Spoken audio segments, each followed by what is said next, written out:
The company behind this putter is claiming it is one of the most revolutionary putters of all time. And I'm not gonna lie, I've gone into this review extremely skeptical because a $400 putter from a brand you've hardly heard of in a world where L.A.B has taken over the world with zero torque putters, like who would actually even consider this?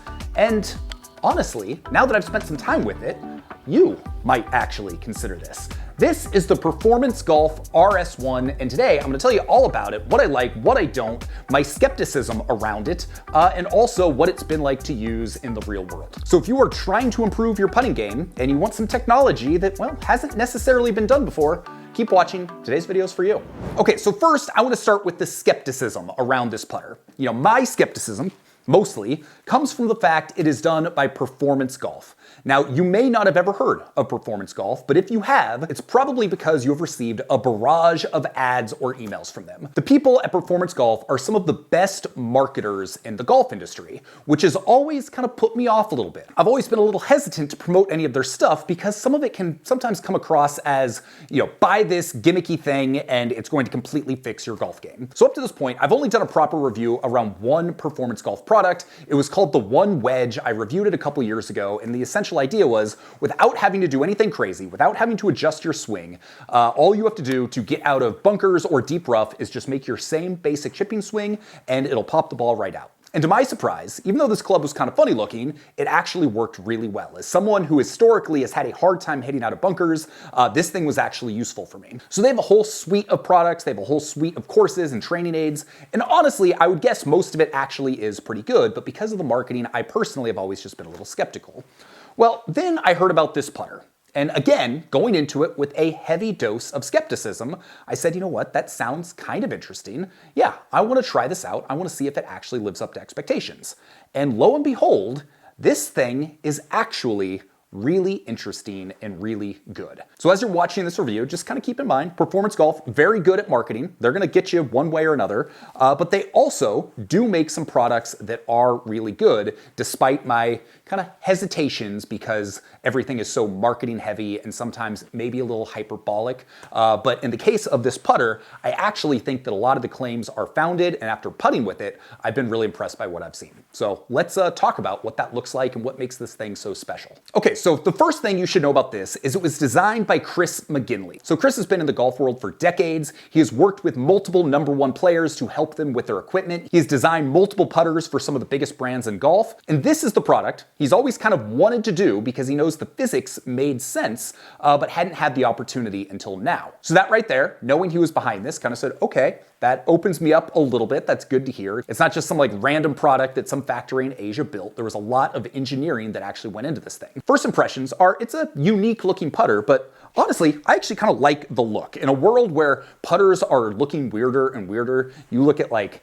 this, the L.A.B DF3, I mean, pretty weird looking putter. A lot of putters these days are a little bit less traditional. And so the way this looks, I actually really like it. There's some alignment lines across the top that do a good job of helping you line up your putts. The pistol grip it's got is actually really comfortable, really easy to hold, and looks pretty good. You're able to pick this up with either a stainless steel or a graphite shaft. The stainless version, $399, the graphite version, $429, so a little bit of a premium for the graphite. But overall, this thing looks really good. Those are the first impressions.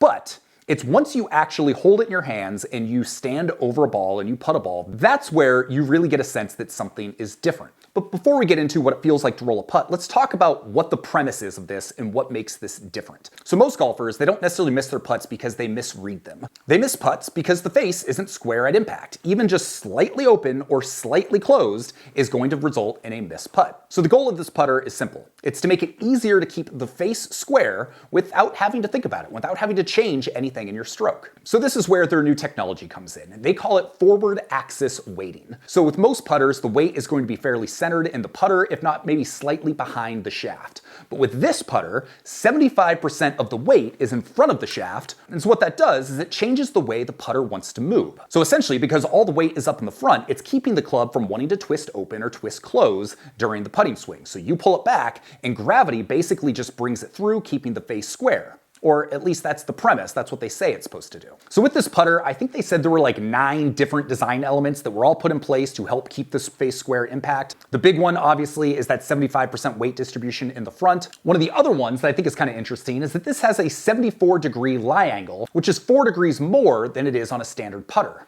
And so what that translates to is a less dramatic arc on your putting stroke. So essentially, you pull back your putter, and because there's a tighter arc, there's less face rotation, which means there's less room for things to go wrong and get the face offline. And in practice, I've actually found this to be the case. I noticed when I put it side by side with the standard putter, that arc isn't as severe, and that face doesn't open quite as much. So maybe there is some truth to the claims that they're making, despite my healthy dose of skepticism around very marketing-heavy companies. And so that brings me to the question you might be having, because it's certainly the one that I have had, is how does this putter technology compare to a zero torque putter, or specifically a L.A.B putter, which are all the rage these days? So with the zero torque putter, they're basically designed so the face doesn't want to rotate at all. You can literally balance them and the face will stay square. That's what you see with the revealer marketing that you've seen maybe in some L.A.B commercials. And so the way that this is different is that instead of eliminating movement, which is what a zero torque putter is trying to do, this is actually trying to control the movement with the weight. So an easy way to think about it is a zero torque putter is passive, whereas this with the weight is active, and it's using gravity to help keep the face square. So the question is in reality, how does that translate? Does this actually work? Does it do what it says it's going to do? And is it better than the zero torque technology you find in L.A.B putters? The answer I found is maybe. One thing you need to keep in mind is that putters are a very personal thing. There is no better or worse. It really comes down to what you feel confident in, what you like the look of. You can have a really light blade style putter, or you can have this massive weighted mallet looking thing. And neither is right or wrong, but it just kind of depends on what you like the feel of and what works well for you, what gives you that confidence. In my experience testing this and using most of the different L.A.B putters out there is that this feels a little bit more similar to using a regular putter. Because of the way it's weighted, it almost feels like you have the control of a blade style putter, but the stability of a mallet style putter, which I really like. As someone who has a lot of alignment issues and is always leaving the face open or closed, I want as much help as I can get. And honestly, I've been really impressed with how stable this feels and how easy it is for me to get the ball online. As far as feel goes, like I said, I think the weight on this putter feels excellent. One thing I haven't been as much of a fan of is, for me personally, I like a really soft, mushy feeling putter. I don't like something that's really hot. I don't like something that's really kind of pingy. And this putter with the stainless steel face, it definitely is a little hot, and it definitely has some of that, ping ting that you maybe heard back in the day. So the combination of both the stainless steel face and the stainless steel shaft means it's a little bit hotter. It means it's gonna come off the face a little bit hotter. You don't necessarily get that kind of soft, mushy feeling you might get from an aluminum face, or along with that from a graphite shaft. So for me, if I was gonna go back and order this, I would probably get the graphite shaft just to soften it up just a little bit. But again, that all comes down to personal preference. I will say the net result has been similar to my experience with most of the L.A.B putters that I've tested. When I'm standing over a putt like 10 feet and in, I feel so locked in. It's so easy to put a comfortable swing on this and keep the face square that as long as I'm getting it on the right line, I have full confidence I'm going to be able to make those short to mid-range putts. And for the most part, that's how I felt with the different L.A.B putters. The DF3, the Mez 1, the Oz, all have provided similar confidence in that 10 foot and in range. But I will say, and maybe there's a little bit of recency bias with this, that I do really like the weighting of this club on those shorter putts. I would say I do slightly prefer it when compared to all of the L.A.B putters in that 10 foot and in range. It is just so easy to keep the face square and get it going on your intended line. And that is why, and this is a big surprise to me, for the last year, the putter I have personally been using is the PXG Bat Attack Zero Torque putter. I did not expect to like this putter. I did not expect to keep it in the bag after reviewing it. This has been my favorite putter of all time because it gives you some of those zero torque benefits while also having a really soft feel, which is, at least for me, allowed me to control distance much better. So I've reduced my putts per round pretty dramatically when compared to any other putter that I've used, including L.A.B. That being said, with that PXG, while it feels good in short range putts, and those anywhere from 5 and in or 10 feet and in, feels good, it doesn't feel quite as good or as stable as what I've been able to get with this. The way the weight is in the front, the way that gravity just does its job, is it makes it so easy to keep this face square, get things online, and I've been surprised at how many 10-foot putts I've made with this thing. Hey, Editing Sean here, and since I originally recorded this review about the RS1 putter, I've now played 2 more rounds with it, and I have some further thoughts. And I just wanted to make sure that I covered those appropriately in this video since I hadn't published it yet. First, with my initial testing, I was having some issues with lag putting, but honestly, those have really largely gone away. As I've gotten a feel for this putter, lag putting has actually been excellent with it and has been better than my experience with any other L.A.B putters. To give you a sense of what this looks like in practice, in each of my last 2 rounds where I've played with this putter, I have not had a single 3-putt, which is absolutely wild for me. So even from distances like 20 feet, 30 feet, and even further out, I haven't had much difficulty getting it to within 3 feet where I can easily tap it in. So the fact that I've gone 2 rounds with no 3-putts that's wild. Second, everything I've said in this video about it being rock solid within 10 feet, definitely agree with that. That has been confirmed. This thing honestly feels automatic. Like when I first tested some of the L.A.B putters and even the PXG that I've been using, it has boosted my confidence with those short putts. But it isn't anything like I've experienced with this. The way gravity and the way weighting works with this putter, it just feels so natural and it's so easy to get the ball going online. And so really you have nobody to blame but yourself if you're missing those putts. But not everything is super rosy, as there are 2 issues that had bothered me before and I mentioned earlier in the review, but have now become something I've noticed even more than I had previously. The first is the sound. Honestly, at least to my ear, like this putter just doesn't sound that good. It's got this like high-end tingy sound and you hit it and you're just like, oh, like that doesn't sound natural. That doesn't sound all that great. You hear that? That ting? That's not my favorite.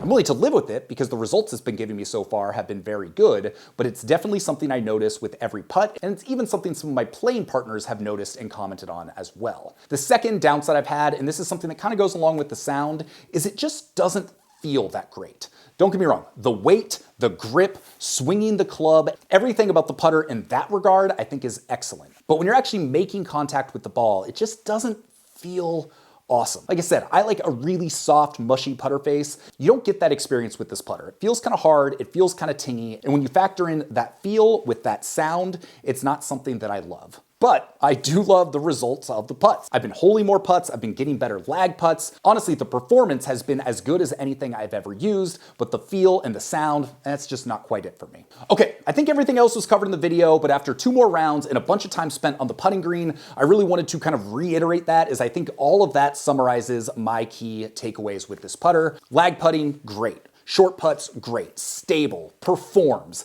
Doesn't feel good, doesn't sound good, but if you get the results you want, then it may not matter. So where does that leave us? Honestly, I expected this to just be another like overhyped, heavily marketed product. Kind of it crossed my mind. I was like, who's gonna go out and spend $400 on a putter from a brand that they probably haven't heard of? But the reality is, I think that there's going to be a lot of people that are going to go out and buy it because this is as good as any putter I've tested. It just comes down to, is it good for you? If you're looking for a putter that feels really good and makes it as easy as possible to keep the face square at impact and get the ball rolling online, I think that this is it. I think that this does it. As we've talked about, it does it in a way that's a little bit different than zero torque putters, so it's not necessarily going to be for everyone, just in the same way that zero torque putters aren't for everybody. But the reality is this putter completely caught me off guard. It's way better than I expected it to be. I think there's a lot of truth to the marketing claims that they're making, the way everything is weighted, the way this is designed. I haven't personally used a putter like this, and when you get it on the putting green, all that marketing speak and all that tech that went into this, it actually translates and does what it says it's going to do. Now, one other thing to note, and this might be one of the biggest selling points to this putter because I was just about to address it and I realized I wasn't sure what the answer was, so I went and looked it up.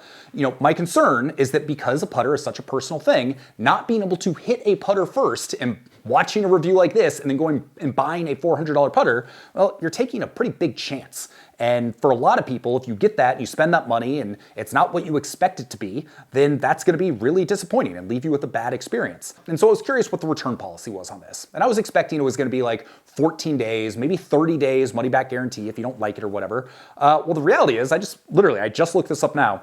365 days, no questions asked return policy. So to see a company stand behind a product like that, where they think you're going to like it enough that for a whole year, you can use it, and if you don't like it in 11 months, you can return it, no questions asked, like that's Like, we don't see many return policies like that these days. Like, that's a company that's standing behind their product, and it's kind of nice to see. So whereas I might have said, yeah, it's cool, but like, if you go to Golf Galaxy and you test out a L.A.B, or if you test out any other putter and you really like it, maybe it's worth just going with that because you will have actually used it and know what you're getting. Because of that return policy, I would say if this appeals to you and it sounds like something you're interested in, then it may actually be worth taking a chance on and buying it, knowing that you're fully covered if you decide it's not right for you. So that's one element that honestly surprised me about this, and I gotta say, hey, well done.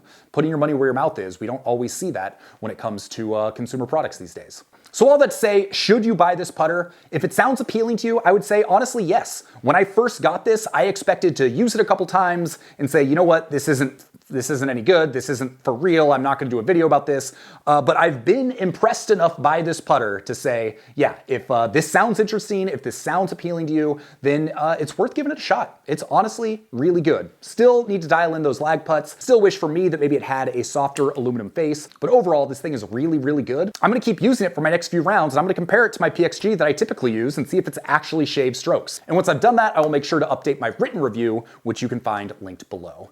With that, my name is Sean Ogle. I'm the founder of this thing here at Breaking 80, where we talk about cool golf products and cool golf courses. If you enjoyed this video, I would love it if you would give it a thumbs up. If you have not subscribed, that is the best thing you can do to help this channel and allow me to continue making videos like this for you. And if you have questions on this putter, feel free to drop a comment below. I know that a lot of you, like me, you might have questions, you might be very skeptical of this product and the brand. And so if you do have those questions or concerns, drop a comment. I'll do my best to answer them as best that I can. But overall, I've been very pleased and very impressed. So with that, I hope you have an excellent day, and we'll see you on the next video. Peace.